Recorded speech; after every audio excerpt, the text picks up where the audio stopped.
Oh, you guys see those fireworks during the questioning of the deputy AG in that House hearing today? Rod Rosenstein has been overseeing the Russia investigation forever, since Jeff Sessions' notorious recusal, and GOP lawmakers didn't hesitate to vent their frustrations with his handling of the probe. You wrote the memo saying that Comey should be fired, and you signed the FISA extension for Carter Page. So my question is to you, seems like you should be recused from this more so than Jeff Sessions, just because you were involved in making decisions affecting both prongs of this investigation. Why haven't you done that? Congressman, I can assure you that if it were appropriate for me to recuse, I'd be more than happy.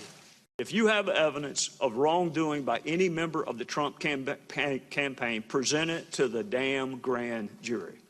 If you have evidence that this president acted inappropriately, present it to the American people. Whatever you got, finish it the hell up, because this country is being torn apart. I think the best thing we can do is finish it appropriately and reach a conclusion. And I certainly agree with you, sir, that people should not jump to conclusions without seeing the evidence. Did you read the FISA application before you signed it? I'm not going to comment about any FISA application. So why are you keeping information from Congress? Congressman, I am not keeping any information from Congress that it's appropriate. Your statement that I'm personally keeping information from you, trying to conceal information You're from the boss, Mr. Rosenstein. That's correct. And my job is to make sure that we respond to your concerns. We have, sir. So I appreciate your concerns. Again, I think the House of Representatives is going to say otherwise. But your use of this to attack me personally Why did you? It's not wrong. You got 7 days to get your act together. And I want to know why you won't give us what we've asked for. Sir, I certainly hope that your colleagues are not under that impression. That is not accurate, sir. And it is accurate. We have caught you hiding Mr. information, Chairman, can we allow the witness to answer? Anyone else get nervous during that exchange? I was very uncomfortable. Joining me now for analysis, great panel, of course, Fox News contributor, former federal prosecutor Andy McCarthy, just wrote a great piece, by the way, former Whitewater deputy independent counsel Sol Wisenberg, and former FBI national spokesperson John Ianarelli. Great to see all of you. Sol, let's start with you.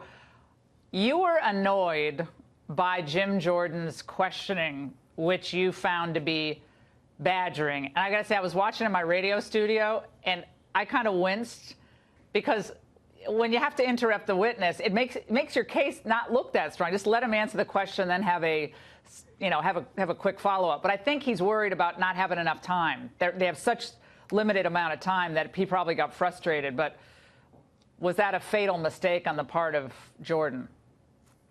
Well, I don't think it's a fatal mistake. I just think he's, he went to school at the Teddy Kennedy School of Congressional Cross-Examination. You ask a hostile question, and then you immediately interrupt the person that you're questioning.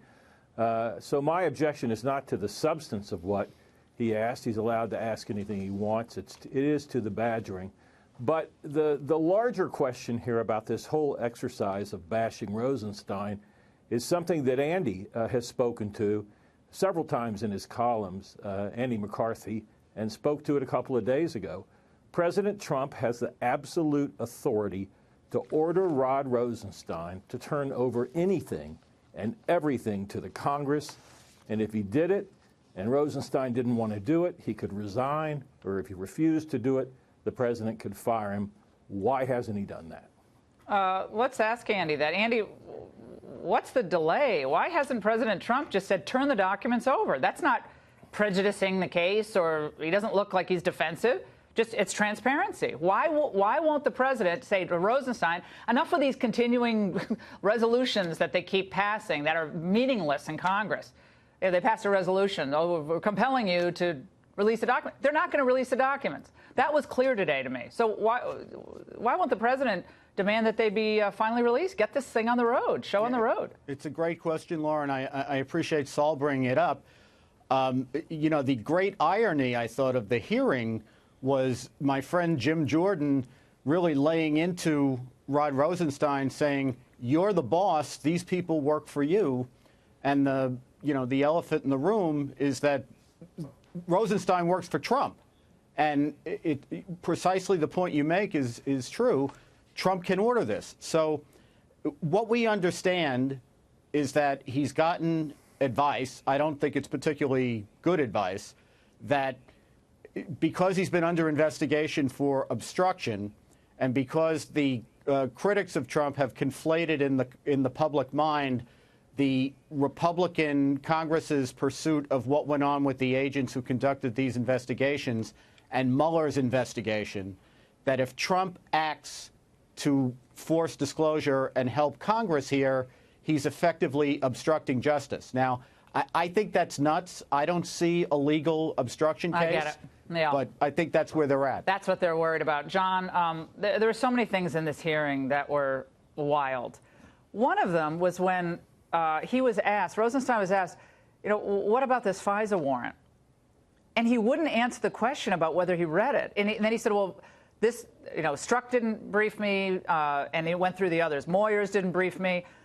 But he wouldn't answer the question about, did you actually read this FISA warrant? And he kept saying, well, you basically don't understand. And I also said, I don't supervise, I have 100,000 employees. So he wasn't looking over the shoulder of Peter Strzok at every moment, but he said he wants to root out any corruption that's there. If he had read the warrant, he would have said, I read the warrant. He obviously didn't read the warrant, or maybe glanced over it so long ago he can't remember the specifics, which is why he's not commenting. I'll tell you, this whole process is moving so incredibly slow.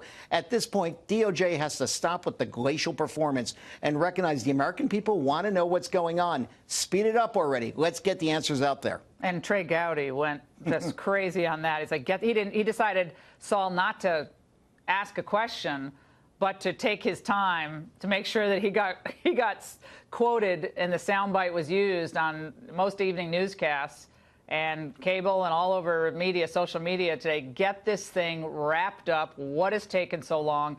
Give us the documents. And then there was a moment when Jordan was pressing another matter about Peter Strzok. I want to play it and have Sol's reaction. Let's watch. Why did you tell Peter Strzok not to answer our questions yesterday? When I asked Peter Strzok if he'd ever communicated with Glenn Simpson, he gave us the answer he gave us dozens of times. On advice of FBI counsel, I can't answer that question. Why couldn't he answer that question? Mr. Jordan, I appreciate your sincere concerns, but I didn't give Peter Strzok any instructions. How do I know, sir? I mean, you interviewed Mr. Strzok. I didn't, so I can't Works for you. Doesn't work for us.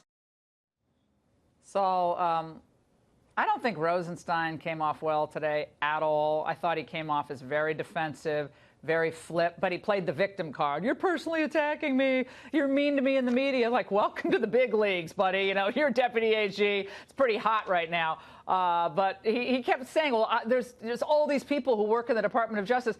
This is the biggest case, the Russia case, but the Hillary email case. These two things dovetailed together because of this one agent. He had a duty to find out what happened.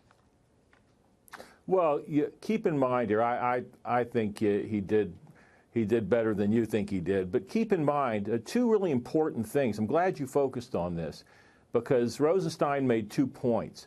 Number one, I'm not the one, and nobody at DOJ.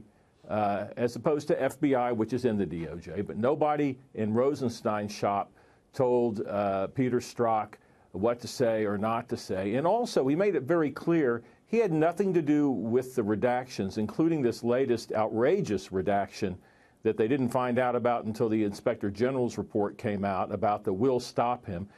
He didn't have anything to do with that. When he found out and when he was told there were redactions, he brought in this U.S. attorney from Chicago. But it brings up an interesting point.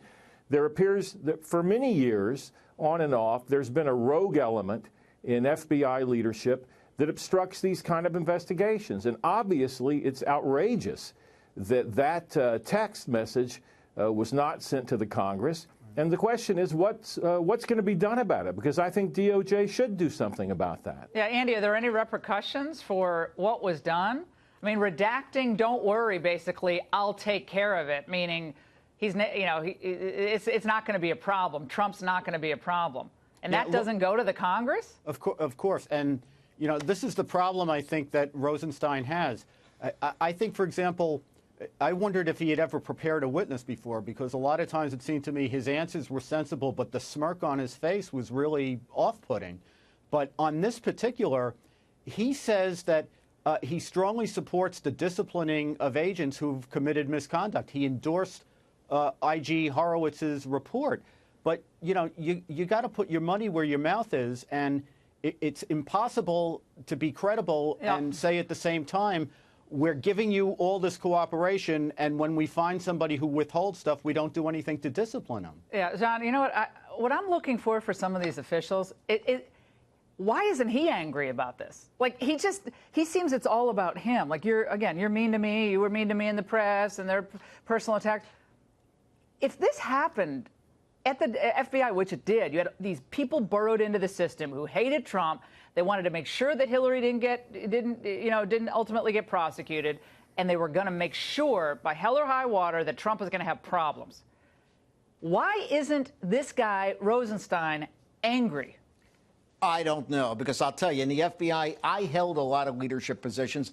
No matter what somebody did underneath me, I'm the boss. I'm responsible for it. And you better believe I would have been angry after the fact when I confronted whoever did what. Yeah, it was just the buck stops here. No, I guess not. It's like, oh, I have too many employees. Well, they let him out. They let Strzok out. Don't forget, a couple weeks ago, he was let out, escorted out of the office. It's about time. So, yeah, but he still works there, though. I mean, we don't know. I mean, it's not like he's gone. He's sort of over there. Yeah, like what? But he was moved to like human resources after the Lovebirds text first came out. Saul. We need human resources. Yeah, exactly. Okay, guys. This is human resources. Yay.